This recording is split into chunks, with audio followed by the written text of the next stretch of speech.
I'm Andrea Henry, Director of Strategic Communications and Policy, and welcome to our safety protocols and returning to our facilities guidance as we learn to live with COVID-19. I'm joined today by Director Scott Marler, Lee Wilkinson, Administrative Services Division Director, Mike Harvey, Support Services Bureau Director, Linda Anderson, Employee Services Bureau Director, and Bill George, Interim IT Division Director. As we go through the meeting today, I want to remind you to make sure that you're muting your phone or your computer speakers. We will have an opportunity at the end of our presentation for some questions and answers, and we certainly encourage those. So you're welcome to unmute at that time and ask those questions. Or as we move through the material, if you have questions that pop up, there is a chat feature on the left-hand side of your Teams meeting screen, and you can certainly feel free to type those questions in at any time, and we will read those as we get to the question and answer section. The slide deck that we are going through today will be provided for everyone here on the call in the next day or two, and we will be sending out a communication to let you know how to access that. So with that, I'm going to turn it over to Scott to kick us off. Well, good afternoon, everyone, and thank you for being here. We're here to talk about some of the guidance surrounding safety protocols and living with COVID-19. The pandemic has challenged us all and pushed us beyond the limits of what we once thought possible. This has affected both our professional lives as well as our personal lives and our home lives. It's forced us to change processes rapidly, to create improvements, to simplify some things. And I think that'll be one of the most enduring pieces of what we've been dealing with here. And I have no doubt that many of these changes will remain with us well into the future. As I've said, emergencies are messy. This one is no exception. We do have emergency plans in place, including a pandemic plan. We dusted it off when this pandemic hit. But no matter how much we are prepared, we take an all hazards approach because you can't simply plan for every single scenario that might be out there. And so that's what we've been doing. I want to say that I'm proud of our agency's response. I'm proud of the innovation and flexibility that you all have shown. And I want to thank you for your leadership. We will get through this together, as we've said from the beginning.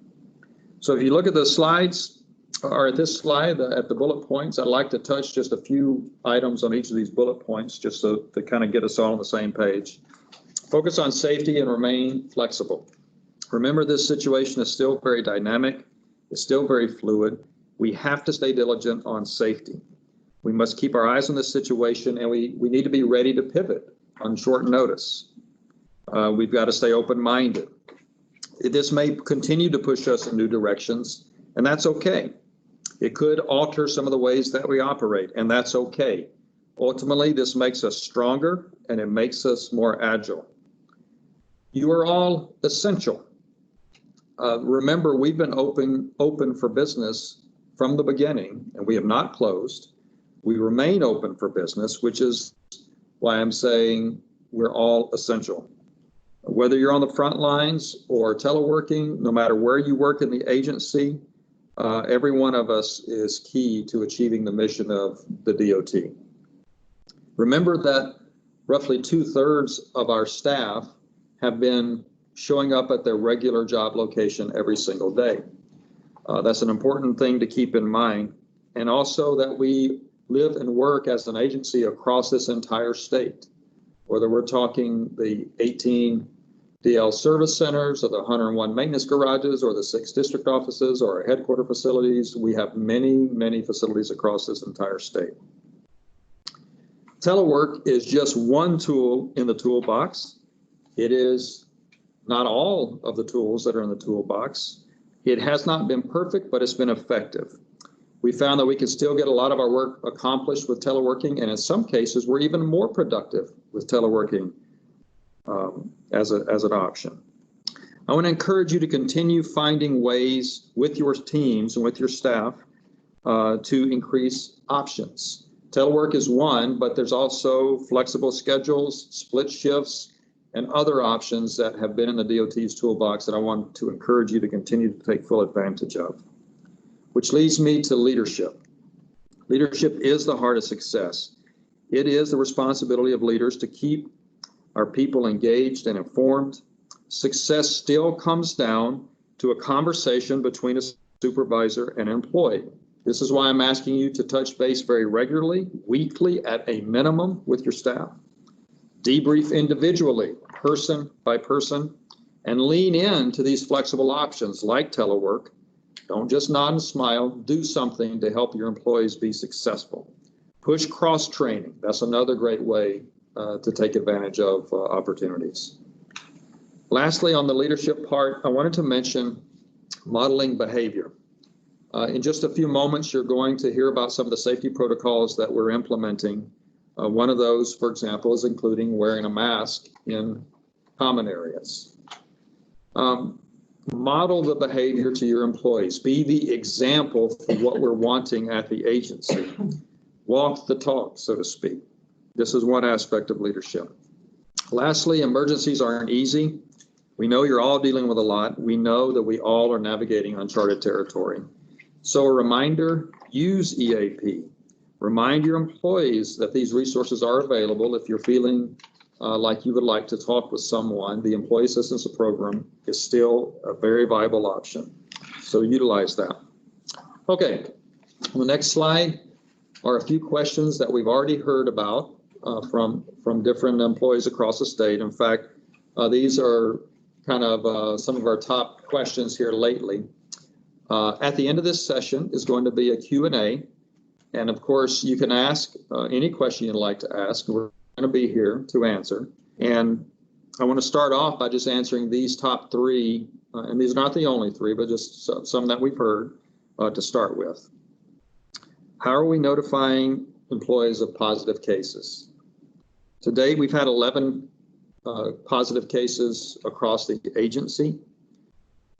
We do have protocols in place, and Linda's going to speak to these here in just a few minutes, but we do have protocols in place when there is a positive. We do contact tracing. There's several steps that are taken, but the point is a safety protocol exists, and we're working to share information as openly and as consistently as we can, okay? Pretty soon, there's going to be a little bit of additional information that I'm going to be sending out, just reminding all of our employees of our safety protocols. But recognize that if there is a positive, we are taking immediate steps to make sure that those who need to know are aware of what's going on. How are we enforcing the wearing of PPE and following the safety protocols? As a supervisor, you are a key to modeling that behavior, to using the PPE and making safety protocols part of your regular communication. We don't view this as a disciplinary type of thing. This is an opportunity to remind people to do the right thing. I like to say it the way the governor has said it in her press conferences, when she says she's confident that Iowans will do the right thing and make the right choices for safety. Well, we feel the same way about our own employees. We're confident that employees will do the right thing to keep themselves and each other safe when it comes to following these safety protocols. Third question, supervisors, do we have to come back? The answer is no. Like your employees, you need to assess your situation and your comfort level. But you also have to balance that with the needs of leading your team and your particular work environment. The last thing I want to mention is something that the governor has said, and I want to repeat it here. She said, although COVID-19 as a public health concern is not over, we continue to manage it every day, we're well into the recovery phase. So the governor is expressing that we move past the mitigation and containment strategies to recovery. What does this mean? Our philosophy is that we may not be at zero risk. The bigger question is how we manage living with COVID-19. That's why the guidebook that we're reviewing here today is called A Guide to Living with COVID-19. It's our reality. We are choosing life. In recovery, we are moving on. We're getting on with our business and taking steps to move ahead. And that's what this is about, is moving ahead and living with COVID-19, recognizing that we have to manage it every day. Thank you again for being here this afternoon. I'm going to turn it over to Lee Wilkinson. All right. Thank you and good afternoon. And again, I also want to echo Scott's comments. Appreciate you all being here and being with us this afternoon so we can have some conversation about COVID-19 and safety and how we move forward organizationally. So some of the things that we've done to help ensure a safe work environment here in the department. First and foremost is we have created that 22-page guide that you all have received. That is it's really our playbook for how we're going to approach COVID-19 and living with COVID-19. And I certainly encourage you to review that and also review it with your staff and any questions they may have, certainly share those with us. Next, our teleworking employees, as we bring them back into the workplace, they will come back in a phased approach. We're not just going to rip the Band-Aid off and bring everybody back at one time. We're going to do it in a thoughtful, meaningful way. All of our offices, common areas, conference rooms, restrooms, et cetera, have been cleaned and disinfected. They are on a regular basis. We have changed and are changing air filters in facilities simply as out of an abundance of caution to help with airflow throughout the building. And also we're working, our support staff under Mike Harvey's direction is working with the bureaus and with the districts to arrange offices so that we can avoid face-to-face layouts and keep people 6 feet apart. And where we can't, we're doing things like putting up screens, plexiglass screens that have to be installed where we can't maintain that distance. So the safety protocol that we want to talk about this afternoon is really much like we would approach any other safety issue in the department. We want to take a behavioral-based safety approach to how we address COVID-19 and working in our facilities. And so we want to talk a little bit about social distancing, the wearing of masks, hygiene, cleaning at our facilities and things that we will do, things that you can do, self-assessment and personal responsibility that we're asking employees to take, as well as how do we address visitors to our facilities and what do we do if we have a positive case here in the department. So from a social distancing standpoint, even though we are learning to live with COVID-19 and we're opening our facilities back up to bring people back as they feel comfortable, we still want to, as our first line of defense, encourage you to use email, phone calls, instant messaging, utilization of Teams meetings, or whatever other mechanism, whether it's Zoom or whatever that you may participate with other organizations. We certainly make that the first line of defense as opposed to having an in-person meeting. In-person meetings are allowed and will be allowed. However, you'll have to maintain the social distancing and do the things that are referenced in the guide. Social gatherings, parties, food, treat days. We all like to bring in food to celebrate one thing or another, whether it's a birthday, anniversary, milestone in their employment, whatever the case may be. Those things we just aren't able to do right now. And so we're asking you not to do those. We're asking you not to use a shared coffee pot. So if you're pouring coffee out of the same pot, please do not do that. Utilize a Keurig or bring it from home or some other method to get your coffee in the morning. I know how important coffee is for me.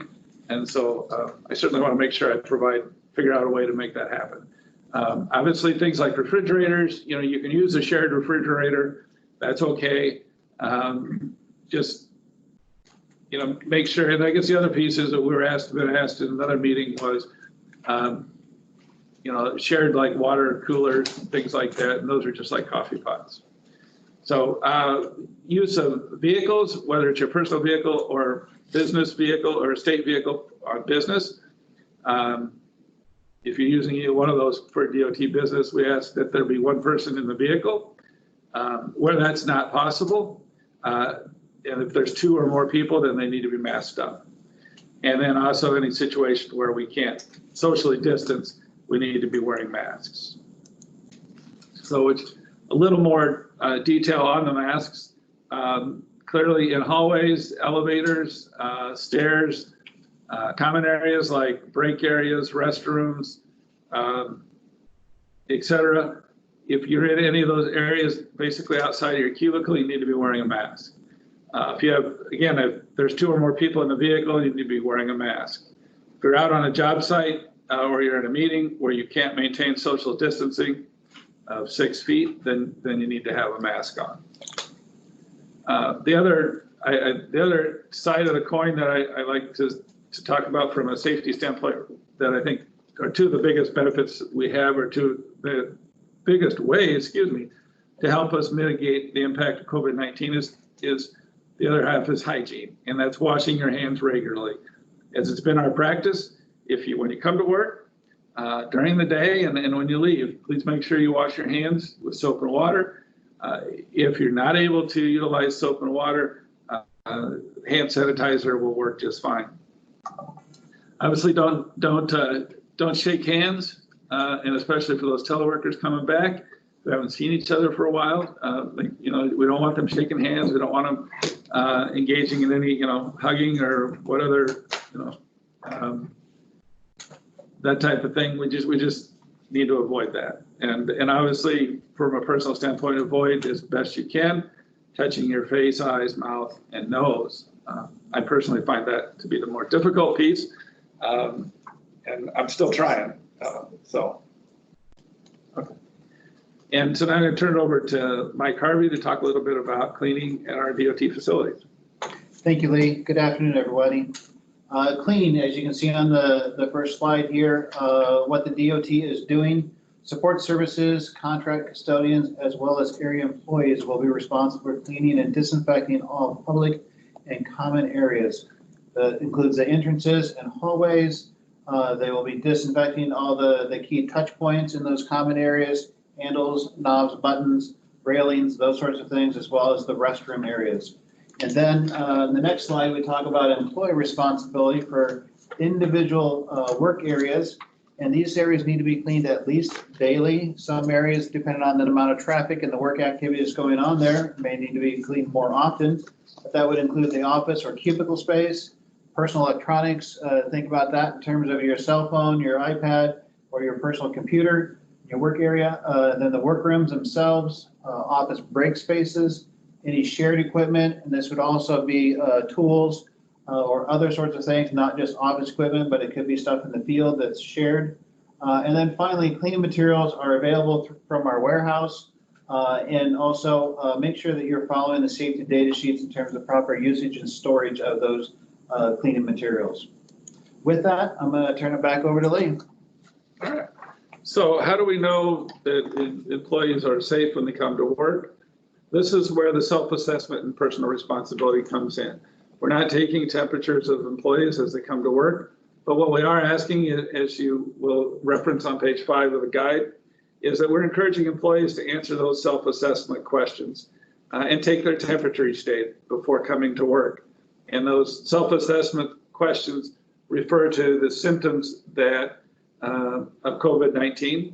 And so if they have any of those symptoms, or if they've been within 6 feet of somebody who has been diagnosed with COVID-19, then we're asking them to stay home or to go home if they come to work and they're not feeling well. And then also, if they experience COVID-19 symptoms, then they need to contact their supervisor, you, and let you know, and also their healthcare provider immediately to get direction as to how they should proceed. And so now Mike's going to talk a little bit about visitors to our facilities and how we address that. Thanks, Lee. Yes, the next slide is visitors. As we've talked about in our guide, for those of you that already read through that, you are responsible for your visitors and or business partners or contractors that may be coming to your site. Obviously, early on and since March, it's been a little bit slower in terms of our visitors, but now it's going to start picking up again. We're confident of that. You need to be asking them the screening questions that have been posted on our website. We've been through a few different iterations of that, but the current one is dated 5/21 of 2020, and that's on our .NET site under the COVID resources. And the 4 questions, they are, do you have a fever of 100.4 or above? Have you traveled outside of the United States in the past 2 weeks? Do you have a runny nose, cough, or sore throat? And finally, have you been in personal contact with anyone who has been diagnosed with COVID-19? If they answer yes to one or more of those, I need to make sure and not allow them to enter our facility and ask them to leave at this time. The other things that we need to make sure we're paying attention to is the following procedures, including good hygiene, as Lee's talked about, wearing our masks, and ensuring social distancing. Again, the hygiene, washing our hands, wearing our masks, and social distancing, that's going to help keep us safe as well as our visitors and family members. And then finally, consider finding an alternative to in-person meetings. As Lee talked about earlier, whether it's our Teams meetings or Zoom meetings, or also the possibility of having an outside meeting where social distancing and good ventilation is pretty much guaranteed. So the next slide, I'm going to turn it over to Linda. Thank you. In regard to positive cases and the process that we follow, the first one is upon notification of a positive test, the employee will be sent home to self-isolate if they aren't already at home. And then we will start contact tracing, and we will work with the supervisor and the employee to determine who they may have had contact with during the course of their job and what that contact looked like. Also be finding out what areas the employee may have been in our facilities. Then we will provide a communication to the applicable division director, district engineer to send out to the team members, notifying them of the work location of the positive case. Any employees, as a result of our contact tracing, any employees who may have had exposure to the positive employee will be notified and required to self-isolate. If remote work is not available for the employee, then we will review with the supervisor any leave options that would be available to use. And finally, facilities or any areas that have been occupied by the positive employee will be following our cleaning and disinfecting protocols with the assistance of Mike and his team. So in the last piece here, we want to talk about returning to our facilities, bringing those back from teleworking who have been working remotely. Talk a little bit about the phased approach that we're going to utilize, as well as the equipment that the folks have been using in the field, or excuse me, to teleworks. All right, so we have, you have sent in the information that's helped us to determine which of your teleworking employees are comfortable returning to our facilities, and which of those are not quite ready to come back to the DOT, to their office here in the DOT. And that's okay, because the teleworking option that we have implemented has worked very well. Employees have been very productive throughout the department, and we do not have an urgent need to bring those folks back. So we're going to let them continue to telework if they're more comfortable doing so for right now. So hopefully by Friday, you will be provided with a window of time, and what we'll be doing is sending this information out to the bureau directors and then to the district engineers for the districts, but we will certainly provide you with a window of time for your folks and when they can come back, and then you will ultimately decide who comes back when. And then just as a reminder, for supervisors, they'll be coming back July 6th. And then employees will begin coming back on July 13th. We're asking you to make sure you communicate the pandemic protocol in each of the phases to those employees as they come back, making sure, reminding them of the need to wear the mask, wash their hands, and do the things that we've been talking about. And also, for those of your staff that are going to continue the telework, and when you're really starting working on two fronts here now with people in the office and people teleworking, we want to make sure that we remember those people that are teleworking, that we're checking in with them, making sure that they've got what they need, any issues that they have, and we can work through those. And then also, as Scott talked about, leaning into the teleworking arrangement. Many employees were skeptical as they started teleworking, but have now embraced it and like it. and may have an interest in teleworking on a permanent basis. And we really want to make that option available to our employees if that will work out. And do as much as we can to try to work with them to try to make that a possibility. And so with that, I'm going to hand it over to Bill George to talk a little bit about the myriad of equipment that we have put out there for teleworking during this process.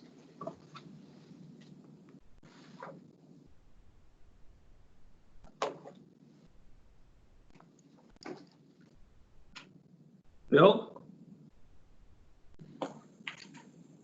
Yep, I'm here, Lee. Thank you. It's not quite nap time yet. Well, I guess I'd like to start off by thanking all of the supervisors and their staff for helping us get everybody teleworking as quickly as we did. We had very, very positive feedback from my staff on how patient everybody was with the amount of stuff that we had to do to get everybody able to telework. As Lee mentioned, we're going to be using a phased approach, bringing people back in, but eventually we'll need to get back all of the loaner equipment that we put out. But we're really looking at that for a 30 or 60-day time frame. A lot of that equipment will be kept at certain locations, so if need be, somebody needs to telework again right away, then we have the equipment in the locations that we need. There's not a whole lot of running back and forth to Ames to get equipment. Mike mentioned a little bit about cleaning our work areas. So Mike has found some cleaning wipes that are not alcohol based. We really want to try to stay away from the alcohol based type of solvents on electronics, especially the screens. But basically, for the cleaning, what we're asking, to make sure your staff understand is when they get a wipe, make sure they wring out any excess moisture, wipe down the unit, whatever needs to be wiped down, and then dry it with a cloth. Just avoid getting excess moisture, into the speakers, the keyboards, those types of things. If they avoid those things, then there shouldn't be any issues with the equipment. And with that, Lee, I'll turn it back over to you. All right, so we have at that point where we want to open it up to questions that you may have. I want to let you know that Linda Anderson and her team up in Employee Services are putting together FAQs related to living with COVID-19 as we return to operations. And so questions that we have received in writing and the questions we received during these sessions, we are keeping track of those sessions and then those questions, and then we'll be putting that FAQ together to make sure everybody has access to those questions and the corresponding answers. So with that, I would open it up to any questions that you have, and we will do our best to answer them. If we can't answer them, we'll get back to you with an answer.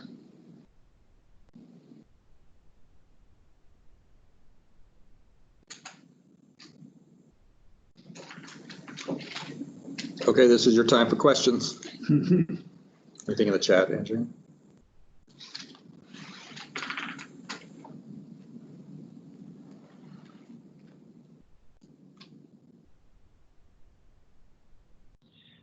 This is Wes Musgrove. I did have a question as to, and maybe I missed it, and I apologize if I did.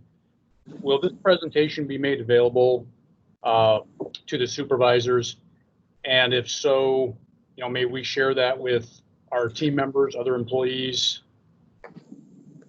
I apologize if I missed it. So, whether or not you missed it, yes, if the slide deck will be available, and yes, you certainly may share this with your employees as well.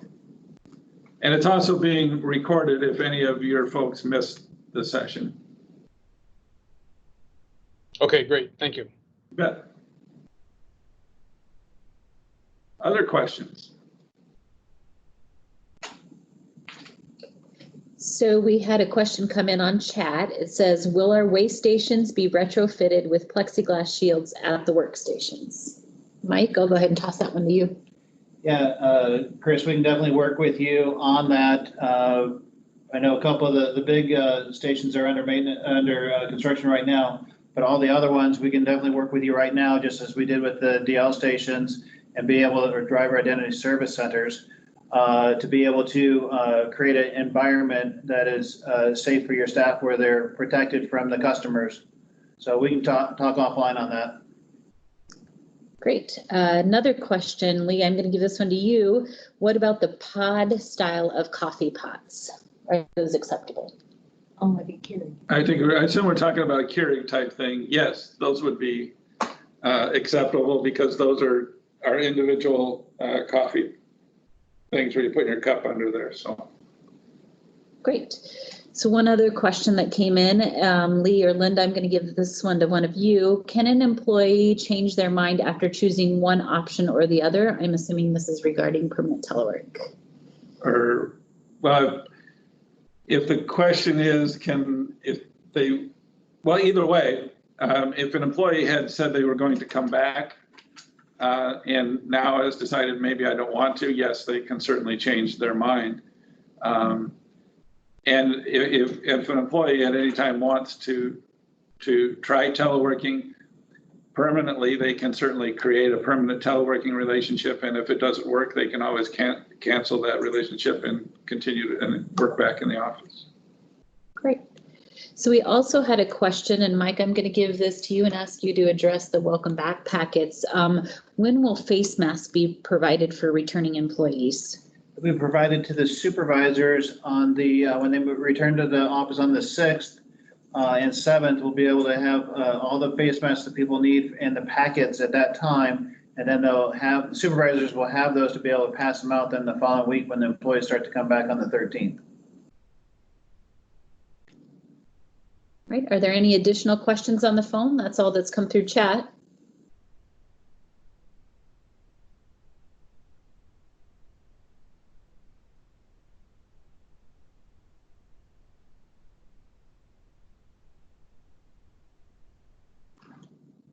Those are good questions. All right. If there are no more questions, going once, twice, we certainly appreciate your time and you being here with us this afternoon. Oh. One other question, sorry, Lee. Are use of face shields allowed instead of face masks? They are, especially in some cases, we have an employee who is hard of hearing. Or we have a situation where an employee has asthma and is unable to wear a mask. We certainly, in those cases, we do have face shields available, and we can make those available to that individual. They're in the warehouse right now as a product item, so you can go ahead and just order them directly from the warehouse for the employees that would need those. Great question. Any additional questions? This is Wes again. I'll just go with the audio here. So I did have a question about DOT cell phones. I've only had one request, and so for our bureau, we're a larger bureau, and we're trying to be conscientious about just not automatically getting someone a DOT cell phone if their intent is to telework permanently or to a great degree. And so it always goes back to the job duties. But again, I've only had one request, but is there a concern that we could get a myriad of requests, or how do we filter those or assess those? Because, you know, we don't want to get a phone for someone and then it gets very little, if any, use. So to me, you know, I'm trying to filter that and be conscientious in terms of, well, what are the job duties? Of course, I discuss that with the employee and want to support them and get them the equipment that they need, but also be careful about how we go about that. So are there comments along those lines or guidance? Well, I guess I'll take this one. This is Bill. So we're in the process of looking at replacing our current phone system. And what that will do for us, it will give us some options for soft phones. You can actually use your laptop as a phone. But that's probably 5 to 6 months out, realistically, by the time we go out for RFP. and actually pick a vendor and then put in a solution. There are some options that are available other than just an iPhone, right? You know, an iPhone, I believe, is around $50 a month, is the cost for the plan. But we can get a standard cell phone and basically do a pay-as-you-go type of a deal.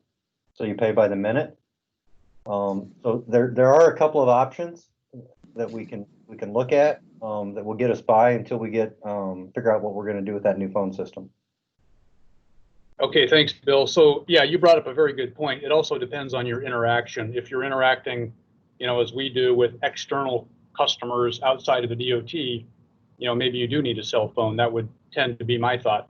But, you know, there's also Microsoft Teams, of course. That is a communication tool in and of itself, and that's certainly an option for internal type communication. So, you know, if your job is largely that, you may or may not, you know, need a DOT cell phone. So the external interaction, yeah, probably. So there's various factors that have to be considered. So I was just curious. Thanks for the input. Yep, right. A lot of that is really going to depend upon, you know, can I schedule a meeting with this person, right? And I can use Teams as my phone. I mean, I've been in the office every day since we started teleworking, and quite literally, I can't remember the last time I picked up my desk phone. I mean, pretty much everything that I'm doing, all my communications is via Teams, either chats or using that as my phone. So you're right. The internal stuff works really well. It's not tough. You just throw a quick chat at somebody, say, hey, you got time for a quick call? If they say yes, you know, you hit the call button to them and now you're chatting, right? But yeah, there are other options, and I'm sure we'll be looking as we look at teleworking even further. We'll probably be trying to come up with even more alternatives.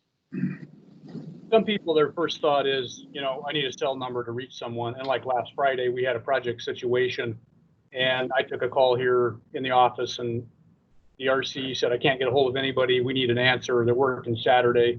And I said, well, let's set up a Teams call. And then within a matter of a minute, we had 4 people on the line. So, I mean, they're out there, they're available through Teams, pretty readily available. So oftentimes your first thought is for a cell phone, but you know, there's other options. So I think what I intend to do, we have a all bureau call tomorrow, and I'll communicate that with our team in discussion that, you know, it's not necessary that you may need a cell phone number in some cases, but in other cases, you know, people are sitting out there on Teams and they're readily available. So it's a matter of just maybe changing our thinking about how we reach out to folks. Right. Yep. Okay, that's all I have. Thank you. So we have an additional question on chat, and Mike, I'm going to throw this one to you. Thinking about the North Annex, or really any location, can we prop open interior doors in the building that are normally shut? It depends. Thanks for that question. And we need to evaluate the request based on individual locations within the building. Some doors are shut due to fire code regulations. Others are just shut because of historical or the functionality, quiet, other things. So we can evaluate that. We are looking at electronic hold opens for some of our additional doors so that those would disconnect when the fire alarms go off. So I can get with you again offline and visit the site there and determine which ones you're looking for and what our solutions would be. Are there any additional phone or questions either on the phone or through chat? There have been some employees with a concern when they're working in cubicles that the cubicle walls aren't very high and they just happen to be right across the cubicle from each other. Has that been considered as an issue at all? Yes, we're looking at that, and what we'll do, that's part of why we're having the supervisors come back the week before on the 6th, so we can evaluate that, whether we need to just slightly rearrange where the employees are sitting, change the environment by adding some acrylic or plexiglass screening between the employees. So there's a variety of solutions that we can look at, so we can look at that again offline. If you want to send me a note separate, we can definitely go look at those areas even ahead of the 6th, so we can come up with a solution for you.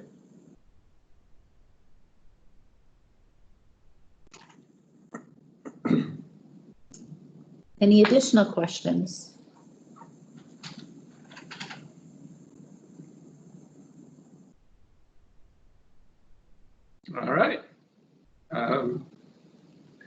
Going once, twice. We certainly appreciate you all being here and the discussion and the questions.